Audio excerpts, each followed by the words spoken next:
शङ्करं न स्मरामि क्षन्तव्यो मे पराधः शिव शिव शिव भो श्रीमहादेव शम्भो।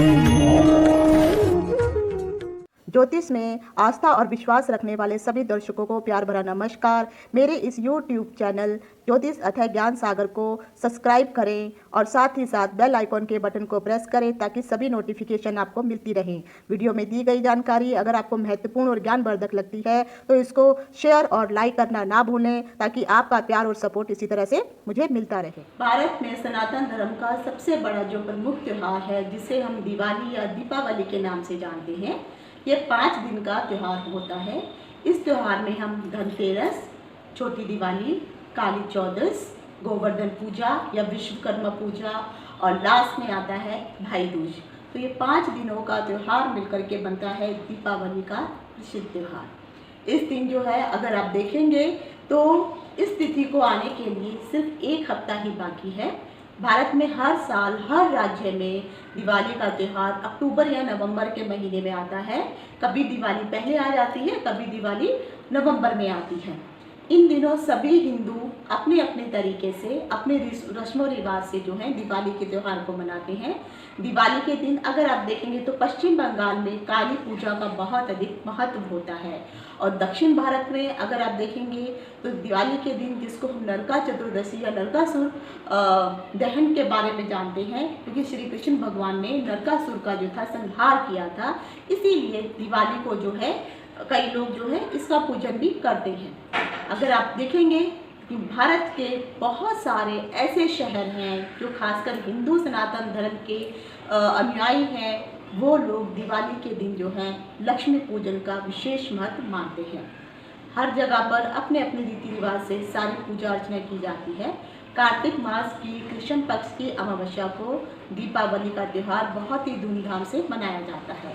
कार्तिक मास की जो रात होती है, देखा जाए तो सबसे अंधेरी रात मानी जाती है और रात के समय दीपावली का जो त्यौहार मनाया जाता है, इसीलिए कहा जाता है हिंदू शास्त्र के अनुसार कि कोई भी अगर आप पूजा अर्चना करते हैं और अगर उसमें दीपक न जलाया जाए तो पूजा अर्चना का त्यौहार जो पूजा अर्चना की जाती है वो बिना दीपक के शुभ मानी ही नहीं जाती है। क्या आपको पता है, किसी को अगर ये जानते हैं आप कि जब भी अगर हम पूजा अर्चना करते हैं तो हम दीपक जरूर जलाते हैं या अगरबत्ती या धूप बत्ती जरूर जलाते हैं। जो दर्शक भी मेरे इस वीडियो को देख रहे हैं, अगर हो सके अगर वो ये लोग जानते हैं कि आखिर हम पूजा करते वक्त दीपक क्यों जलाते हैं, अगरबत्ती या धूप बत्ती क्यों जलाते हैं, तो कमेंट्स बॉक्स में इसका आंसर लिखिए और अगर आपका आंसर सही हुआ तो मैं उसके लिए रिप्लाई ज़रूर करूँगी और उसका जिसका भी सही कारण जो भी मुझे बताएगा मैं उसकी बात को रिप्लाई करूँगी और बताऊँगी कि सच में अगरबत्ती और दीपक क्यों जलाया जाता है। तो कोई भी पूजन बिना दीपक के अधूरा माना जाता है, इसीलिए दीपावली को हम दीपों का त्यौहार कहते हैं। अगर आप जानते हैं, क्योंकि दीपावली का जो त्यौहार है इस दिन जो है महालक्ष्मी की कृपा आपके ऊपर बनी रहे और साथ ही साथ जो लोग महाकाली की पूजा करते हैं, बेसिकली जो तांत्रिक लोग होते हैं, वो दीपावली के दिन जो है महाकाली की पूजा अर्चना आराधना करते हैं और अपनी सिद्धियों को वो प्राप्त करते हैं। तो जो लोग ये चाहते हैं कि लक्ष्मी का उनके घर पे वास हो, महाकाली की आराधना उनको फले, तो आखिर अगर ये सारे शुभ काम जो हैं आप शुभ मुहूर्त में करेंगे तो यकीन मानिए शुभ मुहूर्त में किया गया काम कभी भी निरर्थक नहीं जाता है, व्यर्थ नहीं जाता है। तो उत्तम लाभ पाने के लिए इन सभी चीज़ों का मुहूर्त क्या है, जैसे अमावस्या कब शुरू हुई है, दिवाली का पूजन कितने बजे करना है, प्रदोष काल कब है, वृषभ काल कब है, आपको खाता पूजन कब करना है और साथ ही साथ जो लोग तांत्रिक पूजा में विश्वास रखते हैं और मानते हैं तो उन लोगों के लिए आखिर कौन सा समय है कि आपको वो पूजन करना होगा। तो इन सभी चीज़ों की जानकारी लेकर के मैं डिम्पल शांडिल्या ज्योतिष अथय ज्ञान सागर के माध्यम से अपने सभी नए और पुराने दर्शकों का जो ज्योतिष में श्रद्धा, आस्था और विश्वास रखते हैं उन सबका हार्दिक स्वागत करती हूँ। नमस्कार। मेरी तरफ से सभी ज्योतिष अथय ज्ञान सागर के दर्शकों को दीपावली की हार्दिक शुभकामनाएं। ये दीपावली आपके लिए मंगलमय हो, आपके घर में खुशियाँ ही खुशियाँ बढ़ती हैं।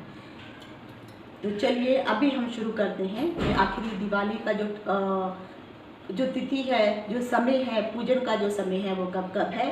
लेकिन उससे पहले मैं एक महत्वपूर्ण आप लोगों को बताना चाहती हूँ कि जो भी लोग दिवाली का त्यौहार मना रहे हैं उनको इन बातों का खासकर ध्यान रखना बहुत ज़रूरी है।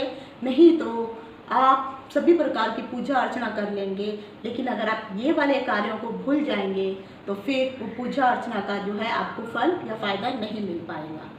इस बार की जो अगर आप देखेंगे तो दीपावली है नवंबर में आ रही है और वो है 14 नवंबर को। और 14 नवंबर को ही हम नरक चतुर्दशी और छोटी दिवाली जिसको हम कहते हैं, और 14 नवंबर को ही हम जो है दीपावली का त्यौहार भी मना रहे हैं। और 14 नवंबर के लिए बच्चों का चिल्ड्रन डे भी है। तो सारा जो 2-3 चीज़ें हैं वो सब 14 नवंबर को ही आ रही हैं। दरअसल कार्तिक मास की अमावस्या को की त्रयोदशी से लेकर के भाई दूज तक का जो ये त्यौहार है ये दीपावली के त्यौहार के अंतर्गत ही माना जाता है। लेकिन इस बार अगर आप छोटी दिवाली या बड़ी दिवाली जिसको हम कहते हैं, ये दोनों एक ही दिन आ रही हैं। कार्तिक मास की त्रयोदशी से लेकर के जो 13 नवंबर को पड़ेगी, और छोटी दिवाली और बड़ी दिवाली जो 14 नवंबर को है, उसका समय और मुहूर्त क्या है ये मैं आपको आगे बताती हूँ। लेकिन आप दिवाली पूजन करने से पहले इन चीज़ों का ख्याल जो है अवश्य रखिए। जो भी लोग अपने घर में दीपावली की पूजा करते हैं, दिवाली के दिन सबसे पहले आप अपने घर को पूरा साफ सुथरा रखेंगे, अच्छे से सफाई करेंगे। विशेषकर जो भी आपका मुख्य द्वार होता है, क्योंकि वहीं से लक्ष्मी का आवाहन किया जाता है और आगमन होता है, तो उसको बहुत ही अच्छे तरीके से आपको साफ करके रखना है। इसके बाद मुख्य द्वार के सामने आप एक सुंदर सी रंगोली बनाइए और हो सके तो वहाँ पे थोड़ा हल्दी का भी छिड़काव कीजिए, ताकि या हल्दी से आप स्वास्तिक शुभ लाभ ये सब बनाइए। थोड़ा सा वहाँ पे जल वगैरह, अगर शुद्ध जल है या गंगा जल है तो वहाँ पे भी उस जगह को पवित्र कीजिए। भगवान गणेश का ध्रुवा के साथ और माता लक्ष्मी का कमल पुष्पों के साथ जो है हमेशा स्वागत करना चाहिए। ये दोनों वस्तुएं जो हैं इन दोनों देवी देवताओं को बहुत अधिक प्रिय हैं। तो माता लक्ष्मी के लिए कमल बहुत अधिक प्रिय है और ध्रुवा गणेश जी के लिए। घर के बाहर रंगोली बनानी है। रंगोली को क्योंकि अत्यधिक शुभ माना जाता है, सबसे ज़्यादा मुख्य चीज़ आपको ध्यान रखनी है कि अक्सर जब भी लोग कहीं बाहर से आते हैं तो मुख्य द्वार के आगे ही जूते खोल करके पूरा जमघट वहाँ लगा देते हैं। तो आपके घर के मेन द्वार के आसपास जूते नहीं होने चाहिए। वहाँ पे जो भी आपका शू रैग या शू स्टैंड है तो सभी जूते उस शू रैग में कवर करके रख दीजिए। दूसरा, जब दिवाली पूजन हम रात को करते हैं उस समय आपके किचन में किसी भी प्रकार के जूठे बर्तन नहीं होने चाहिए। और दिवाली के दिन जब आप दीपक जलाते हैं तो हर डोर के साइड में, अब डोर होता है और डोर में 2 कोने होते हैं, लेफ्ट और राइट, तो वहाँ हर जितने भी आपके कमरे हैं और प्रत्येक कमरे की डोर के कोने पर आपको जो है एक एक दीपक जरूर लगाना है। अब जैसे मान लीजिए ये आपका डोर होता है तो एक दीपक इधर और एक दीपक इधर, तो जितने भी आपके जो डोर होंगे उन सभी डोर की इस तरफ जो है आपको दीपक जरूर लगाने हैं। फिर आपको बाथरूम में भी एक दीपक जरूर जला के रखना है, किचन में एक दीपक जरूर जलाना है, आपका जो भी वॉश एरिया है वहाँ पे एक दीपक जरूर जलाना है। मतलब घर का कोई भी ऐसा कोना नहीं होना चाहिए जिस कमरे में आप रहते हैं, जो पूजा रूम है, आपका स्टडी रूम है, ड्राइंग रूम है, हॉल है, जो डाइनिंग रूम है, आपकी जो बालकनीज हैं, इन सभी जगहों पर आप दीपक जरूर रखेंगे और दीपक का जो है प्रज्वलित करेंगे। कोशिश कीजिए उस दिन जो है आप जब भी आप पूजन करते हैं और दीपक जलाते हैं, तो कुछ लोग मोमबत्ती जलाते हैं, वो आपकी मर्जी है जला सकते हैं, लेकिन दीपक अगर आप जलाते हैं तो तिल के तेल का ही दीपक जलाइए। क्योंकि जो सरसों के तेल का जो दीपक है उस दिन सिर्फ जब लक्ष्मी माता की पूजा की जाती है और जब हम साथ ही साथ अपने पवित्र जो हमारे पितृ होते हैं उन सबका भी आवाहन करते हैं, तो सिर्फ पितरों के लिए ही हम 16 दीपकों का दान करते हैं। और वो जो 16 दीपक होते हैं उसमें सरसों का तेल और जो एक बड़ा दीपक होता है वो प्योर शुद्ध घी का, और खासकर वो गाय के घी का दीपक होना चाहिए। और ये दिवाली का त्यौहार में हम अपने जो है हमारे जो पितृगण हैं, हमारे जो पूर्वज हैं, उनको जो है ये दिवाली का त्यौहार भी मुबारक हो, तो उनको याद करते हुए हम इस तरह से 16 दीपक अवश्य जलाते हैं। साथ ही साथ ये चीज़ जरूर ध्यान रखिए कि जो भी आप दीपक जलाएंगे किचन में अवश्य होना चाहिए, क्योंकि अन्नपूर्णा देवी का जो है वहाँ पे हमेशा वास होता है।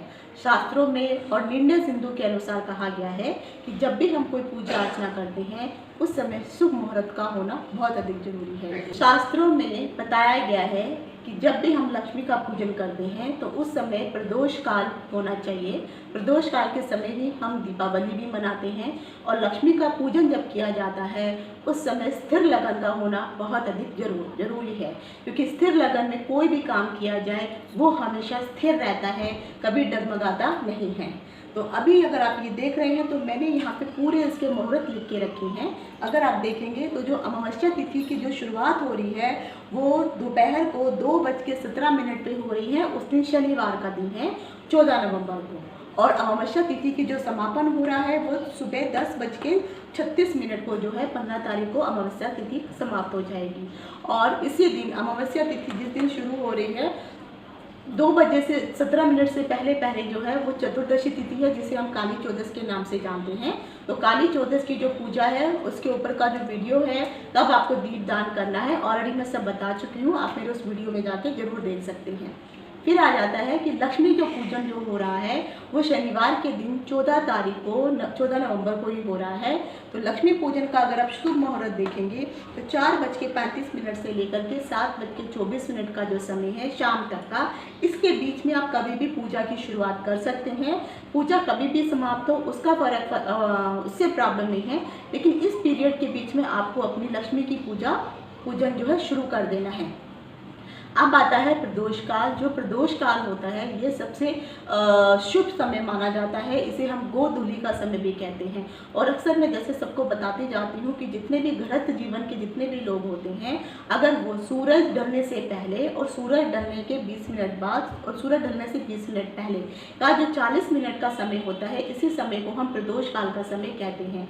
तो जो प्रदोष काल का समय में जो भी पूजा की जाती है, जितने भी गृहस्थ लोग जीवन में व्याप्त जितने भी लोग हैं, अगर इस प्रदोष काल में पूजा करते हैं तो ये बहुत शुभ मानी जाती है, क्योंकि यही समय ईश्वर के द्वारा हम गृहस्थ पृथ्वीवासी जो भी गृहस्थ जीवन जी रहे हैं उनके लिए बनाया गया है। तो जो प्रदोष काल है वो शाम को 4:34 से लेकर के शाम के 7:11 का जो समय है ये प्रदोष काल है। आप इस समय भी चाहें तो अपनी पूजा अर्चना शुरू कर सकते हैं।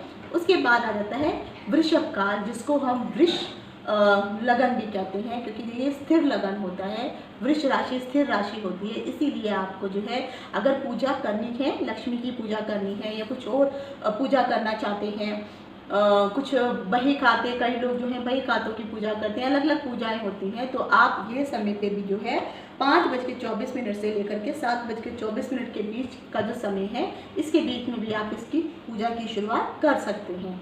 उसके बाद आ जाता है खाता पूजन, क्योंकि जितने भी मारवाड़ी या जितने भी व्यापारी लोग होते हैं वो बही खाता का पूजन इस दिन अवश्य करते हैं और इसी दिन से वो अपना नया बही खाता भी लगाते हैं। तो ये भी जो है स्थिर लगन में होना चाहिए, इसीलिए 6 बजे से लेकर के रात के 8 बजे तक के बीच का जो भी समय है, इसमें जो है आपको अपने बही खाते की पूजा जो है कर लेनी है।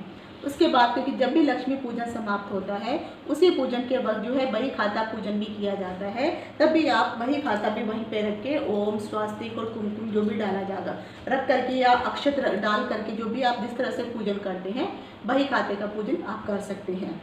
अब आ जाता है तांत्रिक लोगों के लिए, या जो भी लोग तंत्र साधना कर रहे हैं और वो काली माता की पूजा करते हैं, तो उस समय निशीत काल का होना बहुत अधिक जरूरी है। अगर आप निशीत काल में माता काली की पूजा करते हैं तो कहा जाता है कि जो भी शक्तियाँ या जो भी जिस मनसा से आपने पूजा की है वो अवश्य पूरी होती हैं। तो आप तांत्रिक लोगों के लिए का जो शुभ समय है रात को 12:10 से लेके रात के 2 बजे तक का जो समय है ये पूरा निषेध काल है। इस बीच में आप कभी भी अपनी तांत्रिक पूजा शुरू कर सकते हैं। तो ये थी सारी दीपावली से संबंधित सभी तिथियाँ, सभी शुभ मुहूर्त। तो मैं डिम्पल चालिंदा की तरफ से आप सभी को दीपावली की सपरिवार सहित हार्दिक शुभकामनाएं। आज यहीं तक, इति शुभम, नमस्कार।